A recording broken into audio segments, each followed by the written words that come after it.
بسم الله الرحمن الرحیم. السلام علیکم و رحمت الله و برکاته. بینەران و بیسەران و خۆشەویستانی کەناڵی ئاسمانی پەیام، سەلام و ڕەحمەتی خواتان لێبێ. ئەم کاتەوە هەموو کاتێکتان باش. خۆشحاڵم لە ئەڵقەیەکی نوێی بەرنامەی دوانگەی خەڵک دێمەوە خزمەتتان. تەوەری ئەڵقەی ئەم جارە پرسیاری ئەوەمان هەیە لە ئێوەی ئازیز، لە ئێوەی بینەر، لە ئێوەی هاوڵاتی، لە ئێوەی موچەخۆر،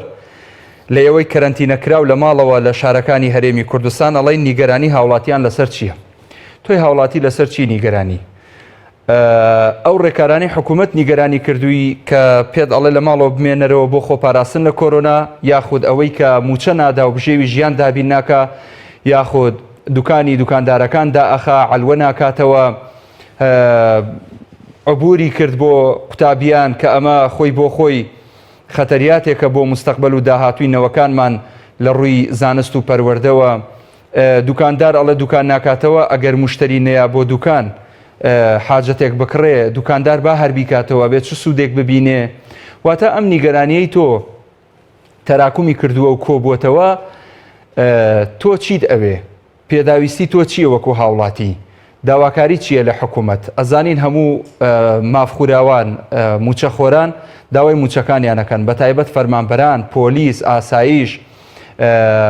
هاوڵاتیانی تەنانەت کەرتی تایبەت، خاوەن خانۆکان کە خانوویان داوە بەکرێ داوای کرێ خۆیانەکەن. هاوڵاتیەک ڕۆژانە بە کۆکردنەوەی مقەبا یاخود هەر پێداویستێکی ڕۆژانەی پەیدا بکە، پێویستی بۆیە بگەڕێ، پێویستی بۆیە کار بکە، کرێکاری بکە. کرێکارێک ڕۆژانە بە 15-20 هزار یا 25,000 دینار ئیشەکە، ئەگەر کەرەنتینە بێت چۆن کاری خۆی بەڕێ بکات، چۆن بژێوی ژیان دابین بکە؟ معلومە کە لە شاری هەولێر و دهۆک و دەوروبەری کەرەنتینە هەر هەیە، هاوڵاتیان پێچراونەتە ماڵەوە و ڕێکارەکان تون کراوە لە سەریان. بەڵام تا ئەندازەیەک لە شاری سلێمانی و دەوروبەری شاری سلێمانی ئەمە هەڵوەشێنراوەتەوە و هاوڵاتیان تا حدێک چوونەتەوە سەرکار و پیشە و کەسابەتی خۆیان. ڕاستە لە ڕوویەکەوە جێگەی دڵخۆشیە، بەڵام ڕۆکەی تری وەزارەتی تەندروستی و حکوومەت هاوارەکە ئەڵێ ئەمە خەتەریاتە و لە داهاتووە تووشی گرفتێکی گەورە ئەبین. لەوانەیە گرفتەکە لە ڕووی تەندروستیەوە بێ، لە خەڵکەوە دیار نییە، بەڵکو لە کەرتی تەندروستیەوە دیارە و پزیشکان ئاماژە بەواکەن کە حاڵەتەکە حاڵەتێکی نەخوازراوە. خۆشەویستان و بەڕێزان، کۆمەڵک کۆمنتی جوان هاتوون بۆ ئەوەی هەم کۆمنتەکان بخوێنینەوە لە داهاتوو، هەم پەیوەندەکانی ئەوەی بەڕێز وەربگرین. لە ڕێگەی و ژمارە تەلەفۆنانی لەسەر شاشەی کەناڵی ئاسمانی پەیام هەیە، لە خوارەوەی شاشەی کەناڵی ئاسمانی پەیام هەڵبەت ژمارە تەلەفۆنەکان دانراون، تەنانەت لە دەرەوەی وڵاتیشەوە ئەتوانن لە ڕێگەی ڤایبەر و سکایپ و تۆڕەکانی تری پەیوەندیکردن پەیوەندیمان پێوە بکەن و ڕاوسەرنجی خۆتان، گلەیی خۆتان بخەنە ڕوو کە تۆی هاوڵاتی پێداویستی چییە لە حاڵەتی ئاسایی بوونەوەی دۆخەکە یاخودمانەوەی بەم شێوازە، و تۆی هاوڵاتی مافی ئەوەت هەیە داوا بکەی لە حکوومەت ئەگەر بژێوی ژیانت بۆ دابین بکە، ئەو کات بتپێچێتە ماڵەوە و لە ماڵەوە بمێنیتەوە تا ئەندازەیە گرفت نەبێ. بەڵام کاسبکارێک ئەمەی قبوڵ نییە و وای لێک ئەداتەوە کە لە زەرری ئەوە. هەندێک خەڵک تەنانەت لە کۆمنتان نووسیویانە ئێمە بۆ نمونە بمرین بە کۆرۆنا باشترە تا ئەوەی تووشی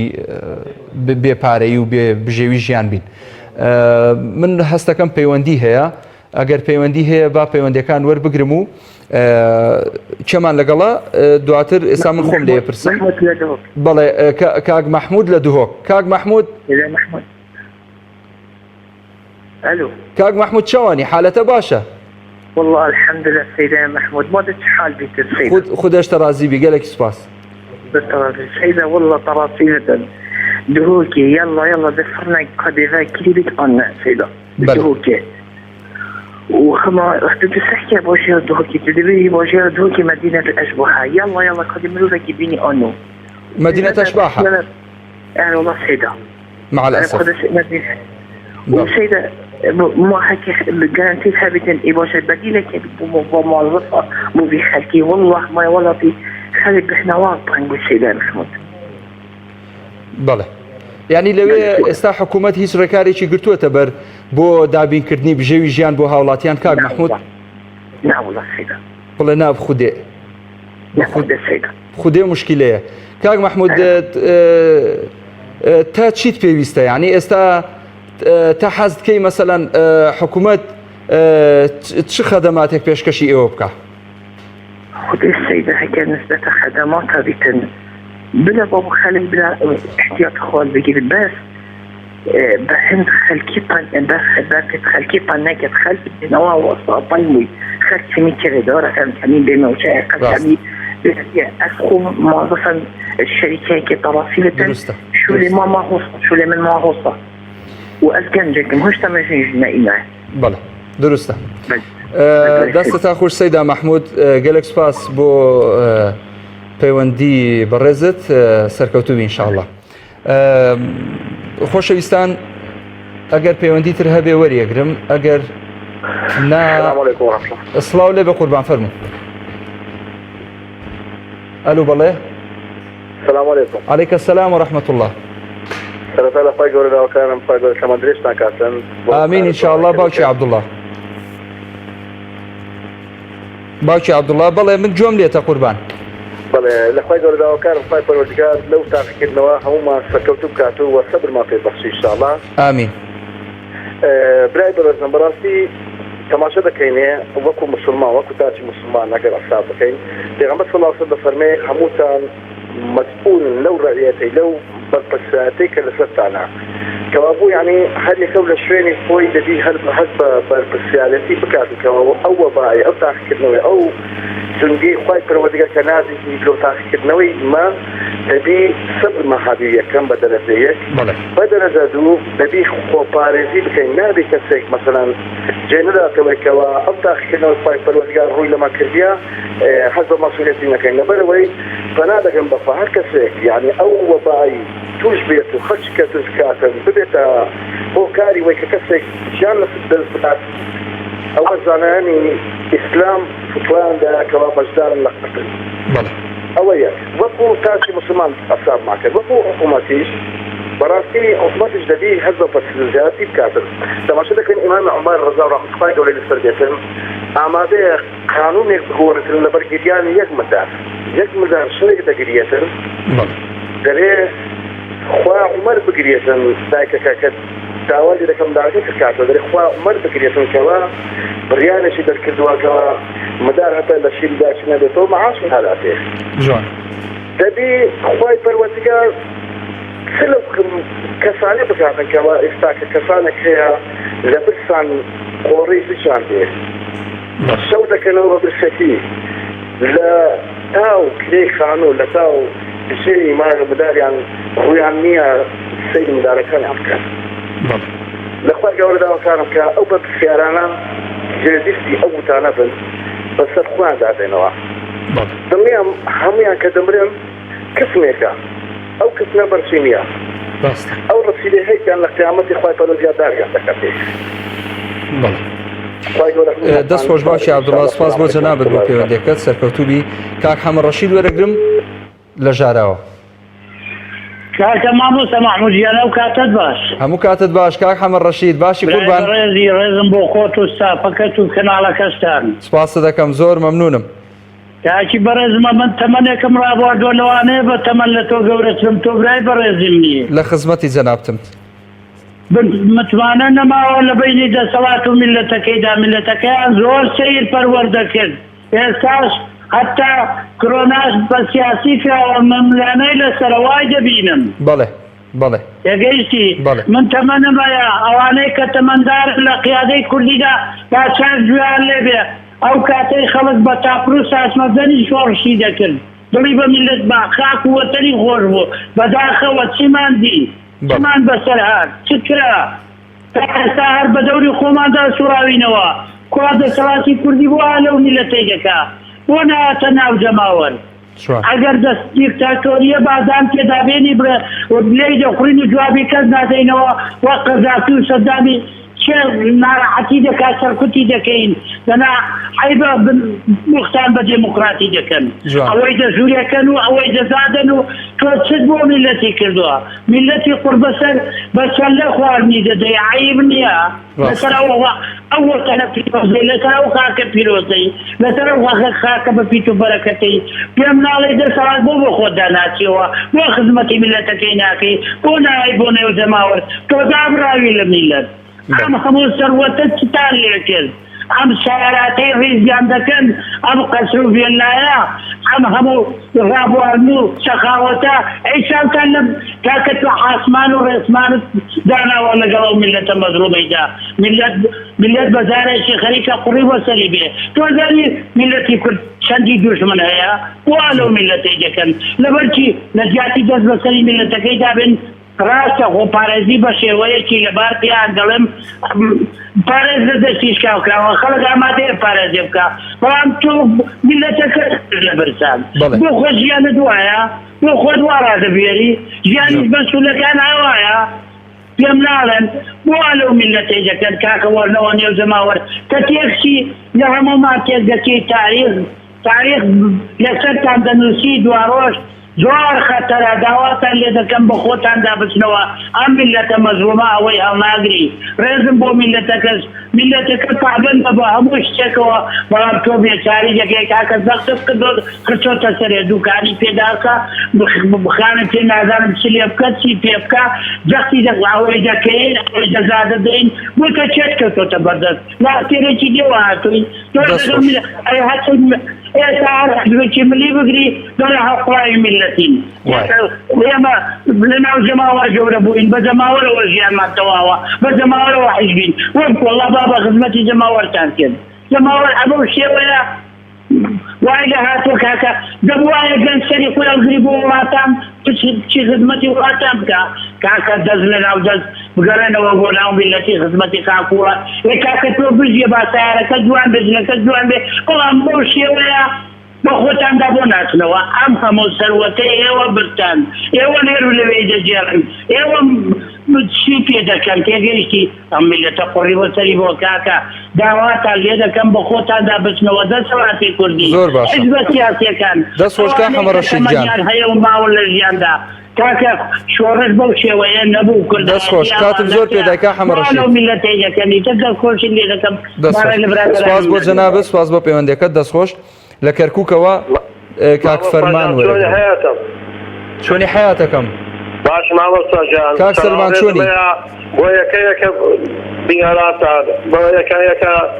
ئەندامەکانتان حیاتمی کاک سەلمان لە خزمەتم سەلام زۆر ڕێزم بۆ مامۆستا عەلی بافیر چاوەکەمی بەڕێزی حتما ڕێزی بە جەنابتەیە والله کاکەم عالەمەیان شێر کردووە بە قورئان ئێستا لەولا وەزیری تەندروستی ئەین ئەلێ دوکانەکان داخەن با عەدەوەکان بکرێتەوە عەدەوە بکرێتەوە ئەی خەڵک لە چۆ شت بکرێت ئێوە نییە ئێوەنیە ئەی پێغەمبەر صلی الله علیه وسلم ئەرێ هەر کەسێک کە ئیشی کرد بێژەوەی عەرەقەکەی وشکەوە بوو پارەکەی بدەیە وایانە ئەڵێ ئاعطوا الأجير أجره قبل أن يجف عرقه وەنیە مامۆستاجان ئەی باشەوە تا مامۆستای قوربەسەر داعای حەقی خۆیە کاسەیەکەی لێ دەن و قسەی پێنەن و ئەی باشە دوای ئەوەش ئەو مامۆستاجان ئەو مەطعەمە و شەربەتیانە کاکە قوربەسەرانە من خۆمەزان دوکانمان هەیە ئەو کاتێ بە نەحسە دەولە دە سێ ڕۆژ چوار ڕۆژ ئەو مەوادە هەمووی خەسارە بێ ئاخەی ئەوە هەمووی زەرەرە و ئەوە هەمووی هینە و جوانە کاک سەلمان دەستخۆش وڵاتە بینەکانە زۆر جوانە والله من زۆر سەلام و ڕێزم بۆ گشتانەیە کاک سەلمان ئەی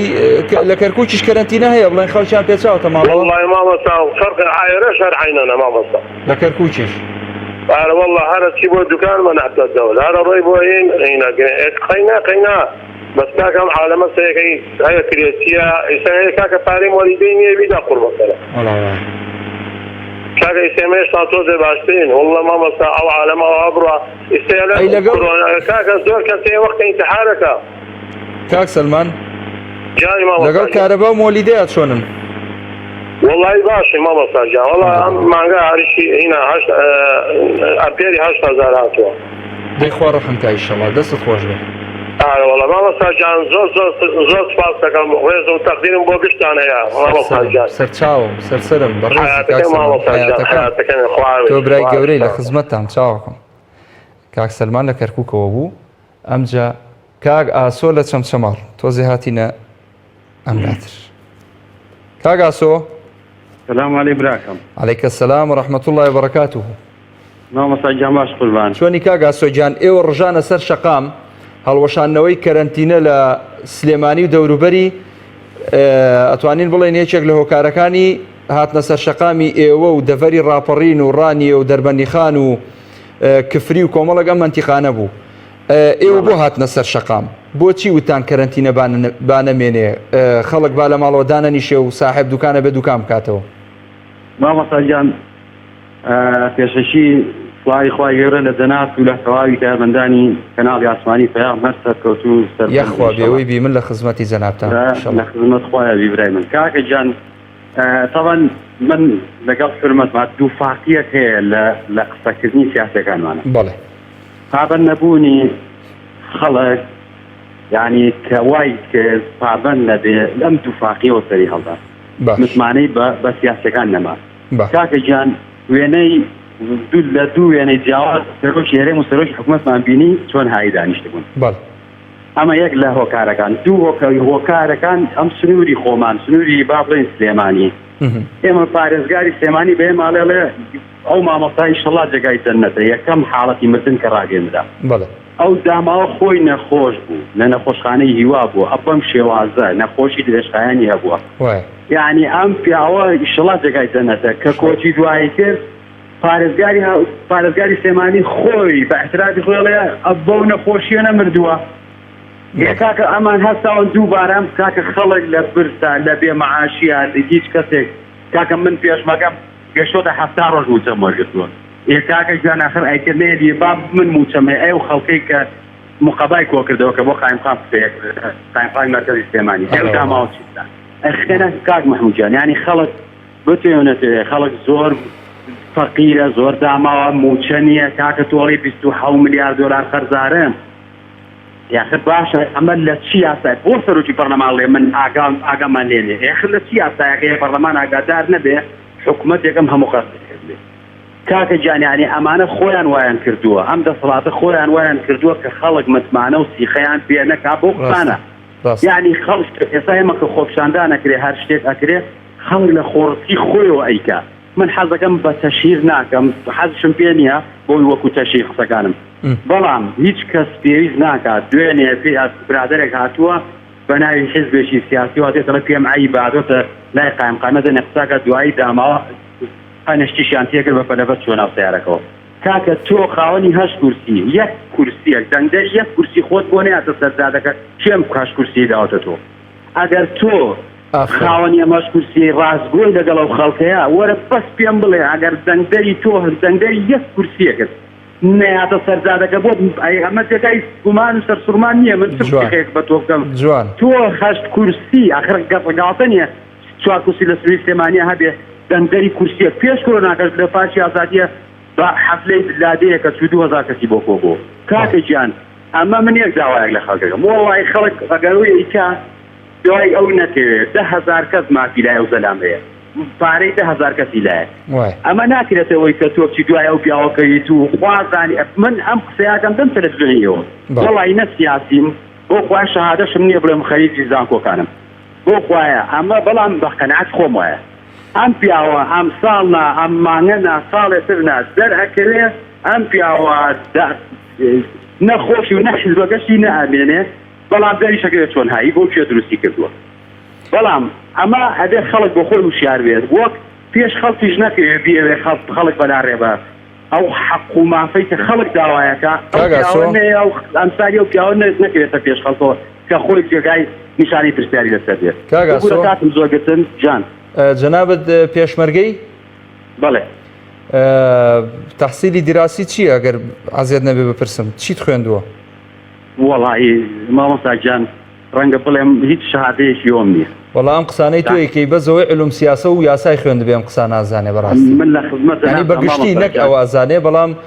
دەستخۆشی لە یەکەم سپاس دەکەم بۆ پەیوەندێکت مامۆستاجان ئەمەی کە زەعفو ئەمەی کە با حەزەکەم بشزانێ ئەگەر ئەوەی کە برادێکی هەبێ دۆستێکی بێ گوێ لەم قسانی من بێ لە فەیسبووکی خۆی لە فەیسەری خۆی تەواوی ئەم قسانە بە یەک کاغەزێ بۆ پڕکرێتەوە باڵین بێک ناپەڕە بۆ پڕەوە بۆی نردووە کە بەڵام دوای قسەم ئەوەیە وەکو ئەوەی کە دەستخۆشیتان دەکەم ساڵیادی دامەزرانتنی حیزبەکەشتان پیرۆز دەکەم سپاس دەکەم هەربێەوەی ئومێتی خەڵکی کوردستانن بەڕاستی ئێوە بوون بەرنامەی بەخشینی ئێوە بوو کە توانیتان کۆمەڵ ێزەژیری زۆری خەڵکی فەقیرۆزاکە ئەم هەرێمی کوردستانە بکەن سپاس بۆ خوای گەورە بە هاوکاری خەڵکی خێرخوازیش بەڵام جێگای سەربەرزین والله خەڵک شانازیتان پێوەکات بەڕاستی مامۆستاجان ئەمە نەبێتەوەی وەکو مبەڕی وەکۆی هیچم پێتانی ڕەنگە من لە حیزبێکی جیاوازی بوو سپاس بۆ خوا سپاس بۆ خوا بەڵامەوە سپاس بۆ خوا حەمدسەنای خوایەوە دەستخۆشتان دەکەم بەردەوام بن لەسەر کاری خۆتان هیوای سەرکەوتنیش بۆ کاکتۆر عومەرە خوازم لەم تەلەڤیزیۆنی جەنابتانەوە دەست خۆش بێ سپاس بۆ جەنابەت هیوای سەرکەوتن بۆ جەنابیش دەخوازین کاک ئاسۆجان هەمیشە لەش ساغ بی ئینشاءڵڵا قسەکانت زۆر لە جێی خۆی بوو زۆر جوان بوو ئەحمەد لە گەرمیانەوە وەرەگرم کاک ئەحمەد بەڵێ کاک ئەحمەد چۆنی باشی چۆنی کاک ئەحمەد باشی وەڵامی لە گەرمیانەوە تەلەفۆن لە خزمەتام یەکم لە گۆستانی کەوا تووشی نەخۆشی کۆرۆنا بوومە وەڵای من زەراعات و شتمان هەیە لەو دۆچەمی لەو دۆچەمی سیروانە وەڵای حافسەر نێژ هات و واژ نەبوو چمە خەترانجان تۆ کۆرۆنا لە خۆرە وتم بەخوا هیچ کێشەیەکم نییە و وەڵا بە زۆر کردناتە ژووریەک و وتم وەڵڵا کێشەم ئێستا نزیگەی ئێستا تو لە ژوورەوەی لە کۆرۆنای بەڵێ بەڵێ ئەی چەند ڕۆژە لەوێی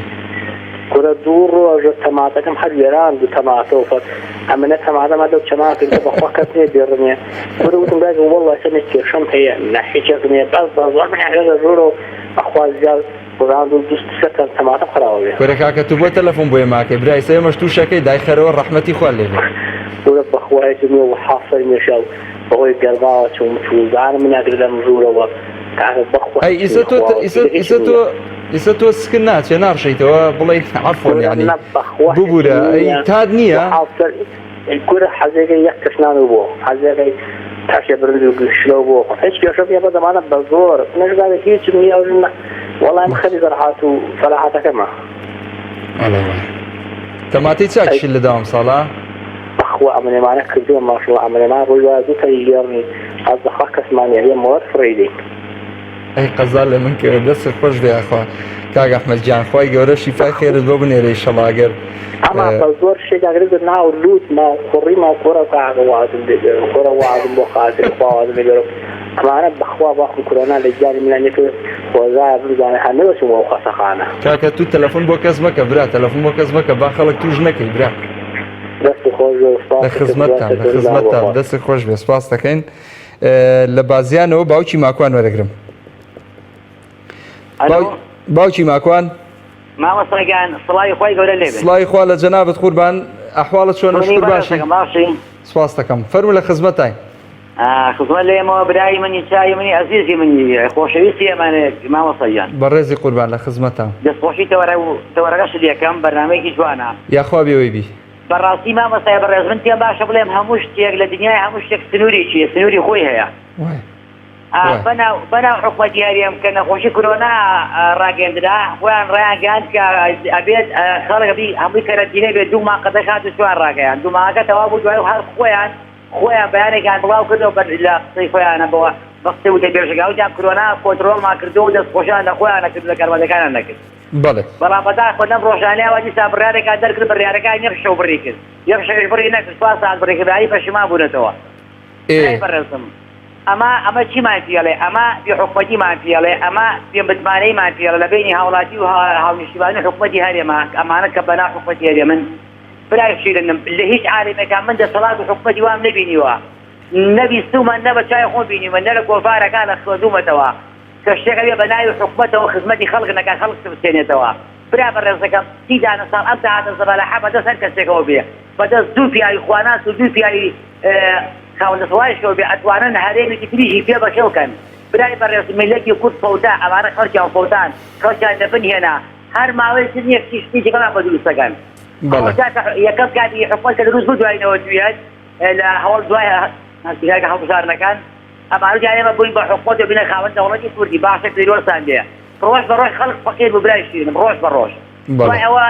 شەڕی داعش پیاوی سوار ساڵ شەڕی داعش ناتوانین ملت بەشەوەکەین پارەمانە اینجا ئەم کورۆنەیە دوو مانگتر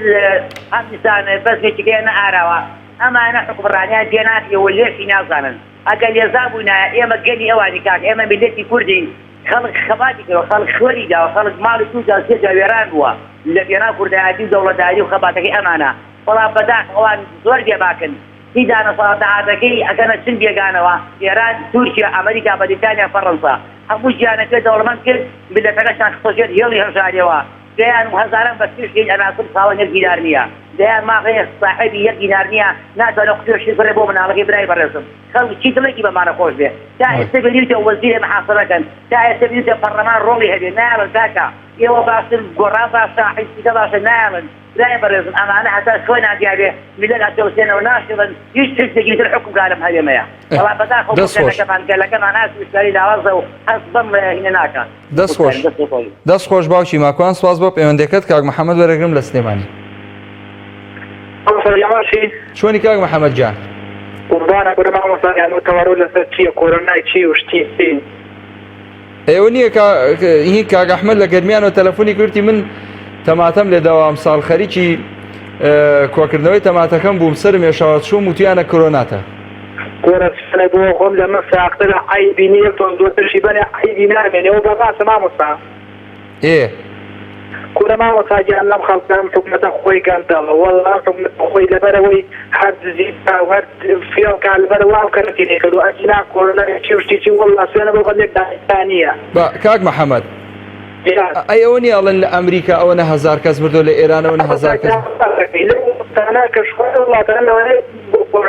بەس لە وڵاتیانە وڵاشتیوانیە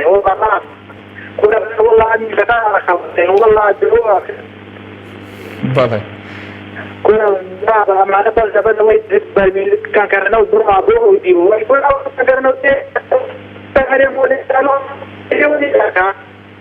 بەڵێ کورەمان بەس داوای جوان لێوەشەکەم خۆپیشاندان ناکەت خوا لەژێنە لەگەڵ خۆیەوە دایمەن ئەڵێن ئێمە لەگەڵ خەڵکان و پشتی خەڵکە بین و ئەو خەڵکە دایمەن تەلەڤیزۆن ئەڵێن وەڵی پشتی خەڵکە گرین ئێمە لەگەڵ دەلاین و اینجا ئێمە چی بکەین؟ ئێوە چی بکەن کە ئێمە چونەتە دادێوەش پشتمانگەر ئێوە زۆر نەدەوە وڵات دەین بۆ ناینجا هەر کەسێک هاتوۆتە دەرەوە یەکسەر کامیرۆ مایکەکەمان حاضر بووە جاری وا بۆ کامیرەشمان شێنراوە خۆتانەکەت ئەوڵ نەدەرەوە ئێوە دا تەلەڤیزۆن ئەعلانی واگەمە پشتی لەگەڵ بلاین ئێستا ئێمە هاتی نەدەرەوە ژۆر نەدەرە لەگەڵمانە کاک وای ڕاستە مافی تۆیە زۆر تەواوە دەست خۆش کاک محەممەد سوپاس بۆ جەنابێت لە سلێمانی و لەگەڵمان بووی سێوەخان وەرەگرم لە کەلە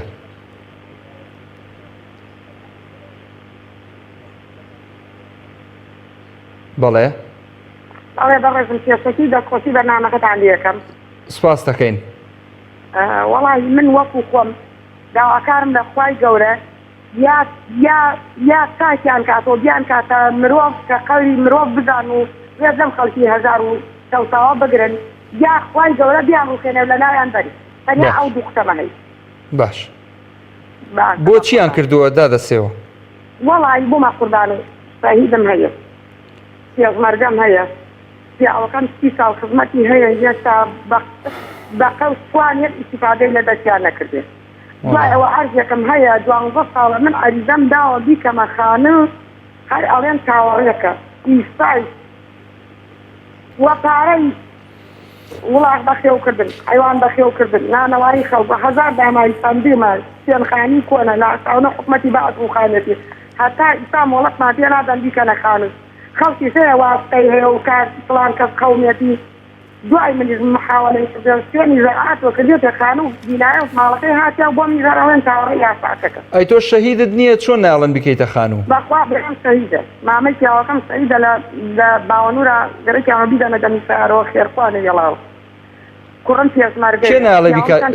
شنو على بكيت خانو دادا سيو والله نايا العرم دارو دفنا الأرض معاملاتك المحاولات الغشاورية عساكر أو ينبرع تأمين خلاني تعريض خلاني حتى صنع مادين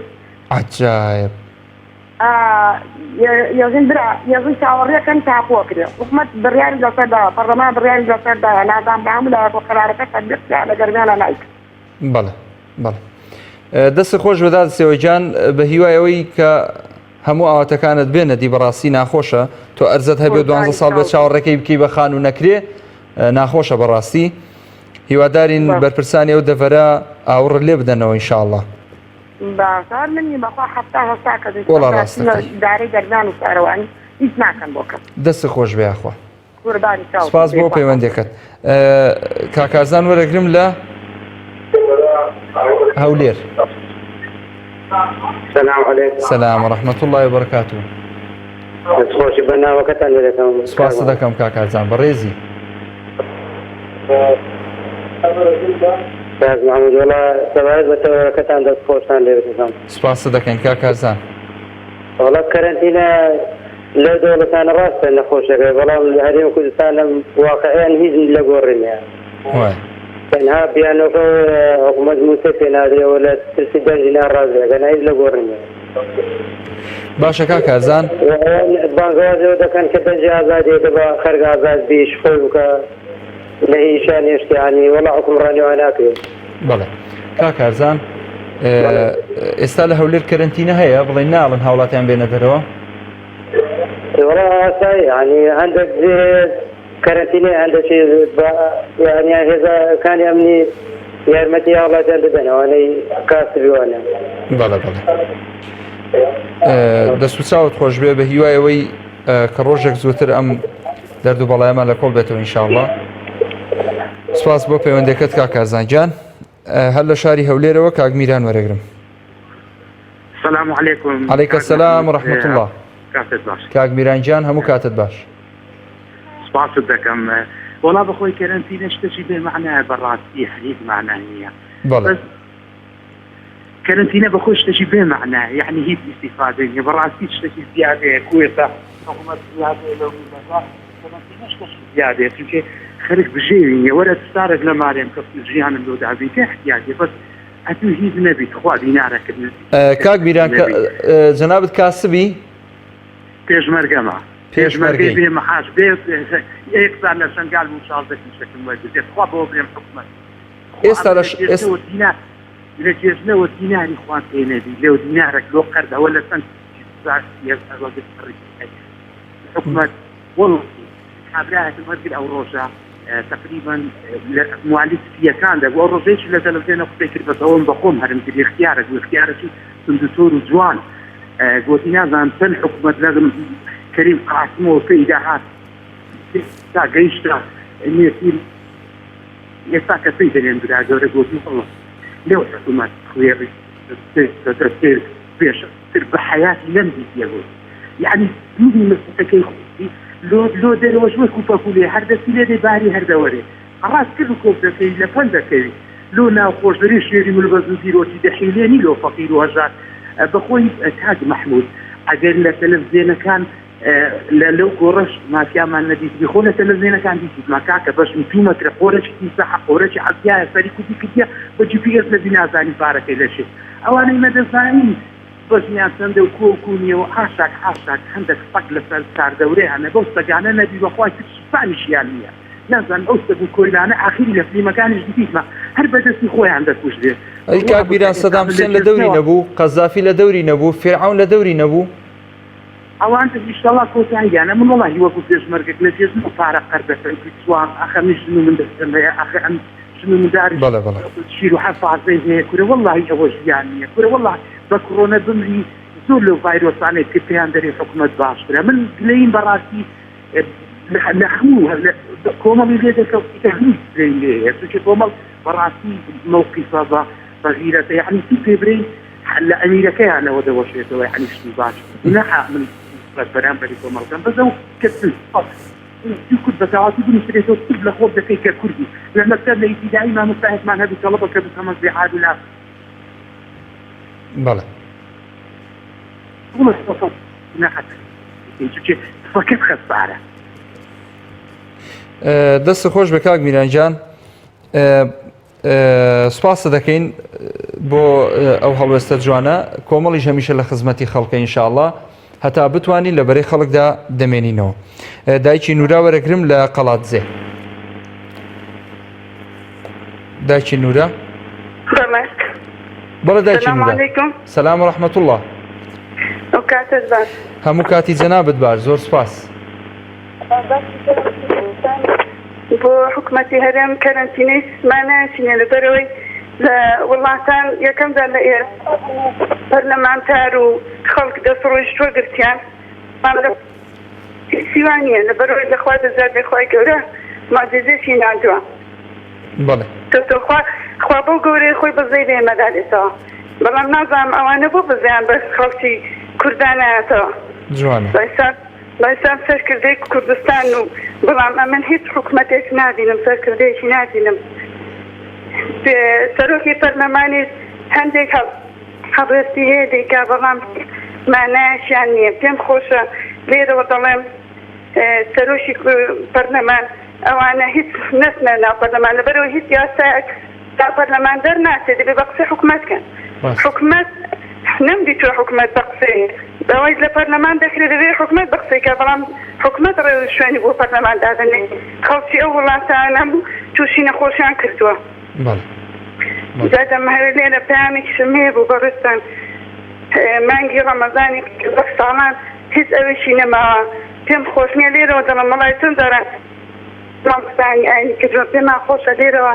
بەجەنابتان دەڵێن کە ئەوەی شەوانە دوکان و بازار نەبن. بەڕاستی مانگی ڕەمەزانیان ئێستا کردوتە بازرگانی لە مانگی ڕەمەزانەوە دەکرێت. ڕوبەرەکە لە مانگی ڕەمەزاندا بە سەرماندا دەبارێت.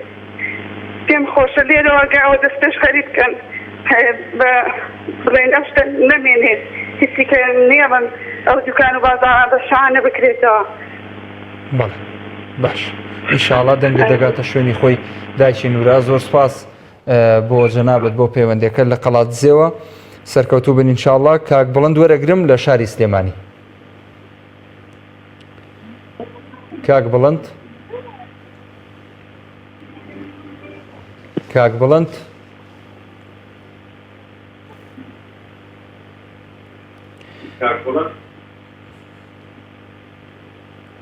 کاک بڵند گوێ لە دەنگی منە؟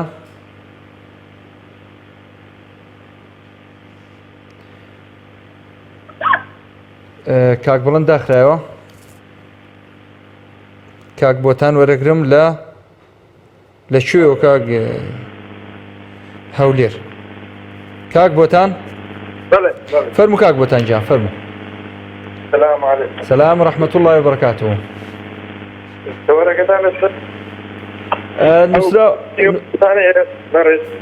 نووسیمانە بۆچی خەڵک بە کەرەنتینەکردن نیگەرانن یاخۆت تۆی هاوڵاتی داواکاری چییە؟ بەڕاستی ئەو خەرکە باشتایی متفۆر هەورەکەم بەڕاستی کەم نیگەران بێت ئەو سەرمان لێدەم بەڕاستی باری بژێ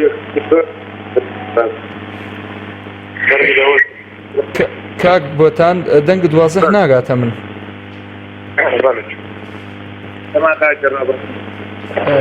یەک تۆز دەنگت بەرزکەی شوێنەکەت بگۆڕی نازانم. ڕاستی خەرک لە وەزاکی زۆر خراپدایە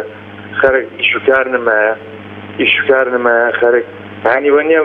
ئەو حکومەتە ژاوکاری ئەو فەقیرە ژارانە بکاتن کە باری گوزەرانیان تەواو نییە. باری گوزەرانیان تەواو نییە کە دەبینی کابرایەک دەبین هیچ موچەکی نییە. جەنابەت چکارێ کاک بۆتان؟ بەڵێ جەنابەت چکارەی کە پیشە چییە؟ پۆلیسم. پۆلیسی؟ بەڵێ. تۆ ڕازیت لە ئەدای حکوومەت بڵێن ئێستا کە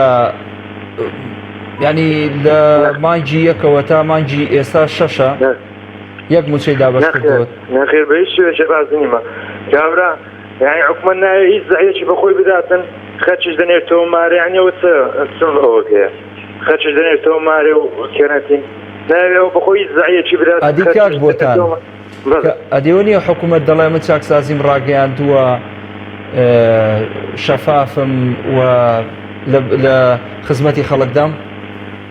بەڕاستی ئەو چاکسازاناتە ئێستا یانی نەگەیشتە و ئەوەیە کە خەرک پێ بەعسێتەوە ئەتو چاکسازێک کە مەعاش نەدەێت چاکسازی لە چێن دەدەن هی پێشتەی ژەرەوە بوو کە چاکسازی لە بەچێوە دیارە هەر قسەیە هەنی کردار نییە هەر قسەیە ڕاستی جوان جوان داوامەکە داوامی جانانە بەس کردار یعنی ئەو شبرێک کردار هەیە قسەیە و دەوێت چاکسازی ڕاگەیاندیاگەەوە بە مەعاشۆن دوانە دەکەوت دەست و چاوت خۆش بێت دەست و چاوت خۆش بێت کاکتان سوپاس دەکەم بەڕێزی سوپاس بۆ پەیوەندێکەت کاک سیروان وەرەگرم لە باوەنور کاک سیروان داخراوەتەوە بەداخەوە بەردەوامی لەگەڵتان ئازیزان ئیزنمانەدەن هەندێک لە کۆمنتەکان بخوێنینەوە کاک ئاریان باشە حەمیدە مەلا نەسرەدین نووسیوێتی تاک و پارتی وێچێتی مابێ تاچی کورد قەت خێر لە خۆی نابینێ یاسین قادر نووسیوێتی تاک و ئەم دەسەڵاتە حکمی لە دەست بێت حاڵمان لە ئێستا باشتر نابێت محەممەد هەینی نووسیوێتی تەنها بۆ مافی ڕەوای خۆیانە هیچی تر کەمال سوورچی نووسیوێتی نیگەرانی هاوڵاتیان لە ستەم و نادادی و گەندەڵی و مشەخۆری خراپەکاری و درۆ و چەواشەکاریە محەممەد هیوان نووسیەتی خەڵک بێزار بووە لەم دەسەڵاتە بێپلان و بەرنمەیە کارزان سادق نووسیوێتی خەڵک هیچ هیوایەکی بەم حکوومەتە نەماوە چونکە دڵنیایە چاکسازی پێ ناکرێ ئارام کەمال نووسیوێتی خەڵکی لە چینایەتی و قڕی و پڕی و نادادی و بێدەنگی خەڵک نیگەرانە ئادەی دووبارە ئارام کەمال ئەڵێ خەڵکی لە چینایەتی و قڕی و پڕی و نادادی و بێدەنگی خەڵک نیگەرانە نە قڕی خەڵک پڕی دەسەڵات پڕی و نادادی دەسەڵات ئاوا باشترە کاگەرم کۆمنتەکە ئەگەر چاچیکەین ئەگەر چاچیکەین ئەگەریش نا ئەوە قسەکەی جەنابەت بێ ڕۆستەم ئەحمەد دەڵێ هاوڵاتی نیگەرانە لەسەر هەموو ئەو نەعەدالەتیانەی لەو کوردستانە هەیە جوانە زاهرا کەمال نووسیوێتی خەڵکی نیگەرانە کە بەشێکی گیرفانی پڕە و بەشێکی گیرفانی خاڵیە لەو نایەکسانیەی کە بەشێکی گیرفانی پڕۆ بەشێکی خاڵیە خەڵکی لەو نایەکسانیە نیگەرانە ئێدە دوو کۆمنتمەوە باوش تەواوکەم کاک زوبێر شنۆسیروان نووسیوێتی چۆن نیگەران نابێت تا ئێستا هۆکارە سەرەتایەکانی ژیان وەکو ئاو و کارەبا وەک پێویست نییە ئەوە باسی جادە و ڕێگاوبان هەر ناکرێ مسلیم ساڵح نووسیوێتی هاوڵاتی بۆچی نیگەرانە کاتێک کاتی هەڵبژاردن خۆیان هەڵیان ئەبژێرن ئیتر گلەی لە چیەکەن ئەمە و دەیان کۆمنتی تر بەڵام فریان نەکەوتوین هەموویتان بۆ بخوێنین و یاخود بیان خەینە سەر شاشە بە داوای لێبوردنەوە پەیوەندی تر وەرەگرم باوکی محەممەد لە هەولێرەوە ئەم کاتتان باش هەموو کاتت باش باوکی محەممەد پیرۆزایی لە حیزبەکەتان و کەناڵەکەتان دەکەم هیوای سەرکەوتنتان بۆ دەخوازم ئێمەش سپاسە دەکەین لێرەوە هەتا هەولێر هیوادارم هەموو کاتێکتان هەر لە خۆشی و شادی دابێت و خوای گەورە پشت و پەناتان الله و ئامین ئێمەش لە خۆشی و شادی نەبین قەیناکە بەس بە هاوڵاتیان لە خۆشی و شادی بن با بە وەڵای ئێمە هیچمان ناوێت عەزیزی من دەمەوێت چەند قسەیەک بکەم ئەگەر کاتم بدەیتێ ئەم هەڵومەرجەی ئێستا لە کوردستان دەگوزارێت ناهۆشیاری تاچی میلەتە بەڵێ ئەم ناهۆشیارە بووەتە گرەیەکی زۆر گەورە بۆ خۆمان و بۆ حکوومەتەکەمان و بۆ خاک و نیشتیمانمان تۆ سەیریکە حکوومەتی بێپیران سەرۆک وەزیران ڕاوێژکارەکانی ئەگەر تۆزێک هۆشیاریان هەبێ دەزانن چ پیلانێک بۆ ئەم میلەتە دادەنێن ڕاوێژکارەکانمان بەپێی پێویست بیر لە بار و گوزەرانی هاوڵاتیان ناکەنەوە تەمەشاکە سەیرکە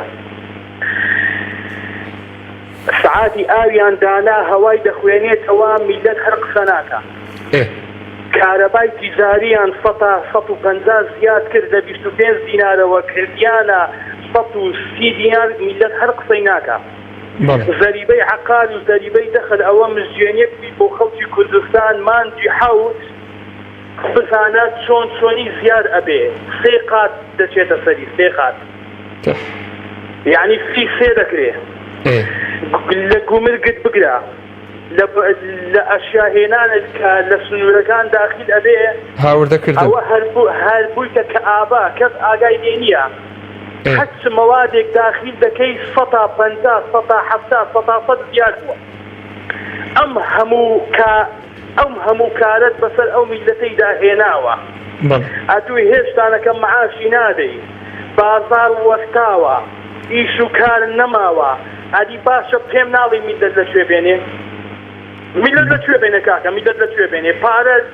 پارە میلەت لەکوێ بێنێ ئێنابیت کار و کەسابەتەکە هەبی هاتا خەڵک پارەی بێتە جیپان و بداتە جەنابتان و ئێوەش تەوزیعیکەن بەسەر ئەو میلەتەیدا دووبارە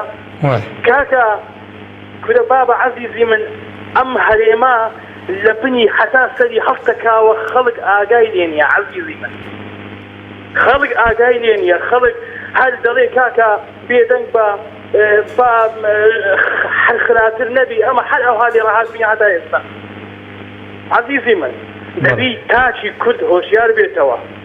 دەبی تاچی کورد کاکە ئەمە خۆناڵین حکوومەتی یەڵڵا خەڵک وەرنە سەر دادەی و بیر و خێنە و دام و دەستگای بخێنە ئەمە ساڵانی ڕابردوو خەباتی کردووە ئەو میلەتە لەبەر ئەوەی لە دەستی حکوومەتی بەحث ڕزگاری بێتن حکوومەتێکمان هەبێ بە زمانی خۆمان قسە بکەین بچینە ناو دام و دەستگایەکان قسەی بکەین بە کوردی جوابمان دەنەوە ئێستا کە عینی زمانی خۆتە عینی خەڵکی خۆتە کەس و کار یەکترینە وەڵڵاهی لەسا خۆی هەتا خانەقین ڕ بگرە ئەم میلەتە هەمووی کەس و کاری یەکتریە ئەم ژنی لەوی هێناوە ئەو ژنی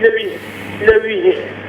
هێناوە ئەخە نابی وابی کاکە دەبی ئەو حکوومەتە بەخۆی دابچێتەوە سەرۆکی هەرێمی کوردستان و سەرۆک وەزیرانی حکوومەتی هەرێمی کوردستان و ئەندام پەرلەمانانی کوردستان بە هەموو فراکسیۆنەکانەوە دەبی هەست بە سیارەتی بکەن ئەو میلەتە پارەی لە جیپان نماوە کار و کەسابەت نماوە باوکی محەممەد دەست و چاوت خۆش بێ سپاس کاک عەبدوڵڵا وەکو کۆتا پەیوەندی وەرەگرم دەمێکە لە سەرهێڵە سپاس بۆ وتەکانت باوکی محەممەد دەست و چاوت خۆش بێ کاک عەبدوڵڵا فەرموو ئەو کاتت باش برای بەڕێ هەموو کاتت باش کاک عەبدوڵڵا گیان وەڵام ئەو پیاوە پێمە هیچی بۆ ئێمە نێشتەوە بەڵام من وەکو لە سەرباری کرۆلایەوە برا بەڵە کرۆلا هەیە بەڵام وەکو ئەو کاکە کوتی ئەتۆ خەڵکی سزن کەی لە ژووری و هیچ هاوکارێکیشی نەکەی خەڵک فەقیرە خەڵک هیوایە هەموو مەعیشەکەی لەسەر ڕۆژانەی دەستگێڕی عارەبانەیەشیە ئەتۆ خەڵکی لە ژووری بکەی و هاوکارێکیشی نەکەی دەوڵەمەندەکان سەرمادارەکان لە گرانتی هاوکاری فەقیر و هەژاریان کرد بەڵام حکوومەت و هەرێمەکەی ئێمە کاربەدەستەکانی ئێمە هەر ئەوەندا نەکرد خەڵک و میلەتەکەی وەک گرانتێ کردو سەرنیان کردو ژێ هەر پارەی ئەو کارەبایەکان عەفو کردبایە ئەمە ڕێم پێ بدە هێشتا زۆر ماوە ڕێم پێ بدە ما هەر پارەی ئەو کارەبایەکەی شەعب و میلەتەکان عەفو کردبایە برای بەڕێزم بەڵێ گوێت لێمە بەڵێ لا خەلی خەڵکی تۆ سەزن دەکەی لە ژووری هیچ ئەوڕۆژی لێ نادەیەوە خەڵک فەقیر و هەژارە با گلێکی لە ئێوە بکەم ئەگەر ڕێم پێ دەدەیت لە خزمەتم خزمەت لە منەوە ئێمە بە حساب موسڵمانین ئێوە فێعی ئیسلامیمان لە کوردستان دابان مەزگاندووە بە کۆمەڵتەوە بە یەکگرتووتەوە بە بزوتنەوەتەوە ئێمە یەک خوامان هەیە یەک پێغەمبەرمان هەیە یەک قورئانمان هەیە ئێوە هەر یەکی ڕێبازێکتان کردووە برێ ئەمن بەمەلا میوانی من بوون ئەدە و ماڵێمە گەفا قسەی لەگەڵ زەنابت دەکەم مەدام ئەحمەدی شافعیشیان لەگەڵ بووە ئەو قسەم لێرە پێگوتن بەڵا ئێوەگە ئەم سێ حیزبە یەک بەرنامەتان بەدەست بێ یەک حیزب بن دەمتان زیاتر دەبێ خەڵک جەماوەتان زیاتر دەبێ ئەمە خۆ ئەگەر ئەو داهاتی ئەم وڵاتەی ئەگەر بەدەستی زەلامەکی دەستپاک بێ هەموو تاکێک گەماجێ 500,000 دێ ئەنجا ئەو داهاتە بەشی هەرێمووی دەکا بەڵام بەداخەوە کاک عەبدوڵڵا بەردەستی ئەم دەست خۆش کاک عەبدوڵڵا دەڵێن کات نەماوە سپاس دەکەم سپاس بۆ پەیوەندەکەت داوای لێبوردنەکەم پێیان گوتم کە کات نەماوە بینەرانی بەڕێز سپاس کە بینەرمان بوون تا ئەڵقەیەکی تر خواتان لەگەڵ